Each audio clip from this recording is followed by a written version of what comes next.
Nakakailan ba ang estimated na bilang ng mga pasaherong dadagsa dyan sa PITX at may available pa bang mga tiket? Ng PITX at tuloy-tuloy yung pagpasok ng mga tao dito sa terminal. Ayon sa pamunuan, inaasahan nila na simula ngayong araw, 3 milyon ang pupunta dito sa PITX. Kaninang alas 10 ng umaga, halos 60,000 na kaagad ang foot traffic sa Parañaque Integrated Terminal Exchange o PITX.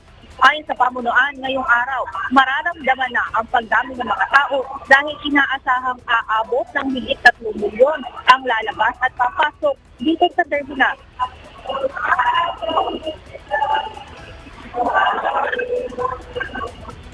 December 19 hanggang January 5, yan yung inaasahan natin na maraming mga pasahero ang dadayo dito sa ating terminal. So, within that period, nakikita natin 3 million or over yung passengers natin. Ayon sa PITX, hindi na bago ang projection na ito dahil noong nakaraang taon, 2024, ganito rin karami ang mga dumagsang mga pasahero. Sa mga petsang December 23 at December 29, ang mga araw na posibleng pinakamakapal ang mga bilang ng mga biyahero, kung saan tinatayang nasa 200,000 ang magiging foot traffic sa loob lamang ng isang araw. Pinakamabilis ma-fully book ang mga destinasyon pamuntang Bicol Region, gaya ng Legazpi, Camarines Sur at maging ang biyahe papuntang Davao. Tiniyak naman ng pamunuan ng terminal na sa kabila ng mga fully booked na mga biyahe, hindi mauubusan ng tiket ang mga pupunta dito sa PITX. Anila, kaya mabilis ma-fully book ay dahil sa mga advance booking ng ibang mga pasahero online.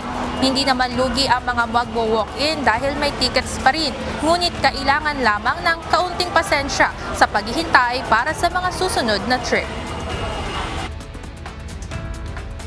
Huwag po tayo mag-panic na wala nang available tickets dahil meron naman po tayong maraming supply. Nag-ensure po tayo na marami tayong supply. So, make sure na lang po na makipag-contact po tayo sa ating mga customer service representatives dito sa terminal. Pwede po tayo mag-chat sa aming Facebook page, yung PITX official po natin na Facebook page, para maitanong sa ating mga CSR. And then, syempre po, pwede na naman sila pumunta dito para i-ensure na meron silang tickets. May koordinasyon na rin ang PITX sa mga bus companies para matiyak na may mga sapat na mga sasakyan upang makauwi ang mga babiyahe sa kani-kaniyang mga probinsya.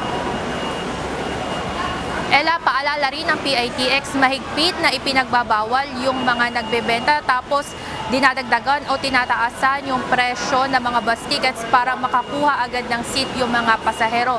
Paalala nila sa mga pupunta dito sa PITX, isumbong agad sa kanilang pamunuan kung makaranasan o mayroong makitang ganong insidente dito sa paligid ng terminal. Yan muna ang update mula dito sa PITX. Balik sa inyo dyan, Ella. Maraming salamat, Evan Alvarez.